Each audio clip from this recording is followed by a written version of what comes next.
Hello అందరికి welcome back to our channel week 21. ఈ రోజు మా ఇద్దరు పిల్లలకి గుండు చేపిద్దామని చెప్పేసి మేమైతే యాదగిరి గుట్టకైతే వెళ్తున్నాం. నైట్ అంతా నిద్ర లేకపోవడం వల్ల నా కన్నైతే ఎర్రగా అయింది. ఇగో జ్యూస్ చేసి మంచిగా తాగంటే తాగట్లేదు. తాగుతూనే వెళ్తాం, లేకపోతే లేదు. ఎంత తొందరగా తాగుతా అంత ఫాస్ట్గా వెళ్తాం. చూసినావా? ఈ జ్యూస్ తాగినాక మేము ఇప్పుడు యాదగిరి గుట్టకి వెళ్తాం. చూడండి ఇంత బాగా తాగుతున్నారో. ఇట్లా తాగాలి పిల్లలంటే, ఓకేనా?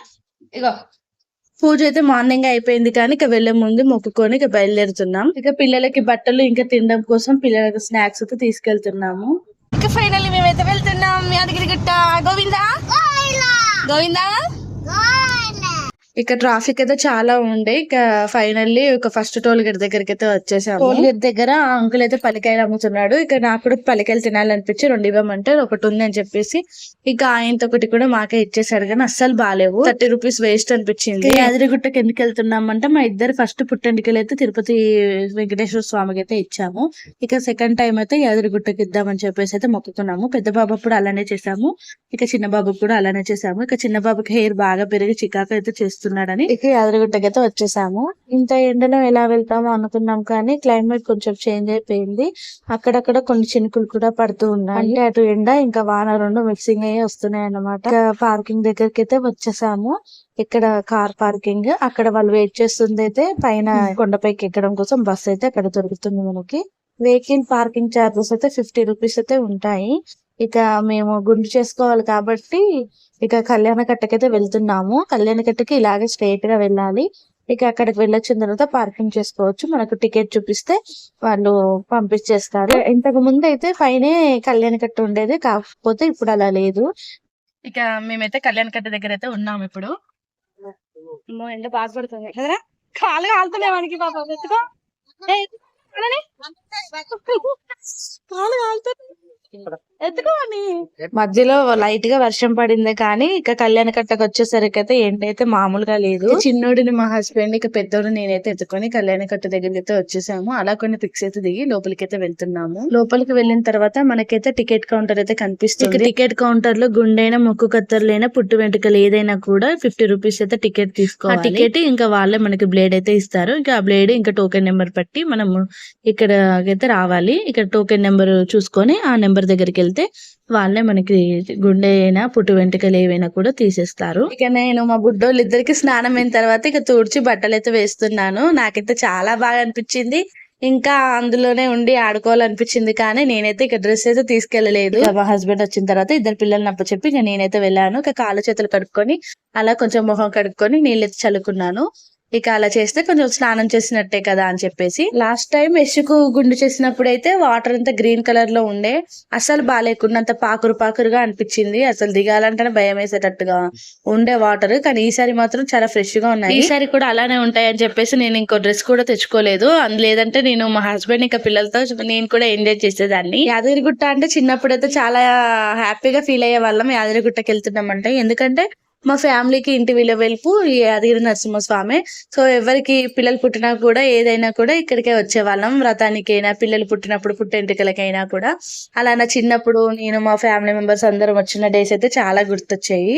ఇక వాళ్ళ డాడీ అయితే నాకు ఒకటే ఆకలి అవుతుంది అని చెప్పేసి అయితే అంటున్నాడు. ఇంట్లో నుండి నేను ఇంకా కర్రీ అన్ని తీసుకొని వచ్చాను. అయినా కూడా అవన్నీ వద్దంట, తనకి బయట ఫుడ్డే కావాలని చెప్పేసి బయట హోటల్లో అయితే ఈ మిర్చిలు అయితే తీసుకున్నాడు. అప్పుడే వేడివేడిగా వేస్తున్నారని చెప్పేసి, కానీ అసలు నోట్లో పెట్టుకుంటే చండాలంగా ఉన్నాయి. ఈ హోటల్ వచ్చేసి గుండం పక్కనే ఉంటుంది, ఆ హోటల్ కి మాత్రం వెళ్ళకండి. ఇక అప్పటికే ఈవినింగ్ అవుతుంది కదా. ఇక సన్సెట్ కి అయితే యాదగిరిగుట్ట వ్యూ అయితే చాలా బాగుంది, చూస్తున్నారు కదా. ఈ సన్సెట్ కి యాదగిరిగుట్ట వ్యూ అయితే చాలా బాగుంది. ఇంకా మేము పార్కింగ్ ప్లేస్ దగ్గరనే ఉన్నాము. అక్కడి నుండి చూస్తేనే ఇంత బాగుంది, ఇక కొండపైకి ఎక్కిన తర్వాత చూస్తే ఇంకెంత బాగుంటుంది అని చెప్పేసి చాలా హ్యాపీగా మాకైతే ఒక తెలియని ఫీలింగ్ అయితే అనిపించింది. ఇక బస్ అయితే ఫ్రీ బస్ అయితే రావట్లేదు అని చెప్పేసి ఆటో అయితే మాట్లాడుకొని వెళ్ళాము. ఫ్రీ బస్ లో చాలా మంది ఉంటారు, అప్పటికే వెయిట్ చేస్తున్న వాళ్ళు చాలా మంది ఉన్నారు. ఇక పిల్లలు తీసుకొని ఒత్తిడి వల్ల మన పిల్లలకి ఏమన్నా అవుతుందని చెప్పేసి ఆటోలో అయితే వెళ్ళాము. ఇక ఆటో అయితే 100 రూపీస్ అయితే తీసుకున్నారు మాకు. పిల్లలు కూడా బాగా ఎంజాయ్ చేస్తున్నారు, ఎందుకంటే చాలా డేస్ అవుతుంది కదా బయటకి ఎటు వెళ్ళక. ఇక ఫ్రీ బస్ కి అయితే డైరెక్ట్ కొండపైకి ఎక్కడానికి అయితే ఉంది, కానీ ఈ ఆటోస్ కి అయితే పర్మిషన్ లేదంట. ఇక గుడి ముందు నుండి అయితే మనకు వేరే దారి అయితే ఉంటుంది. మా చిన్నప్పుడైతే గుర్రాల బండి కూడా ఉండేది. ఆ గుర్రం బండి మీద అందరం పిల్లలందరూ ఎంజాయ్ చేస్తూ చేస్తూ వెళ్లే వాళ్ళం. ఇలా యాదగిరిగుట్ట దగ్గర వ్రతం చేసుకొని ఒక రోజు స్టే చేసి మళ్ళీ చిన్న యాదగిరిగుట్ట అని ఉంటుంది, ఇక అక్కడ వెళ్ళి భోజనాలు అవన్నీ వండుకొని తినేసి ఒక 2 days అయితే స్టే చేసి వచ్చేవాళ్ళం. ఆ రోజులే వేరే ఉండేది. అసలు కొండపైకి ఎక్కిన తర్వాత వ్యూ అయితే చాలా బాగుంది. ఇక అలా కొన్ని క్లిప్స్ అయితే తీసాను. ఇక అప్పటికే చెయ్యి అయితే లాగిపోతుంది, ఎందుకంటే ఒక చేతిలో బాబుని ఎత్తుకొని ఇంకో చేతితో వీడియో తీయడం అంటే కాని పని కదా.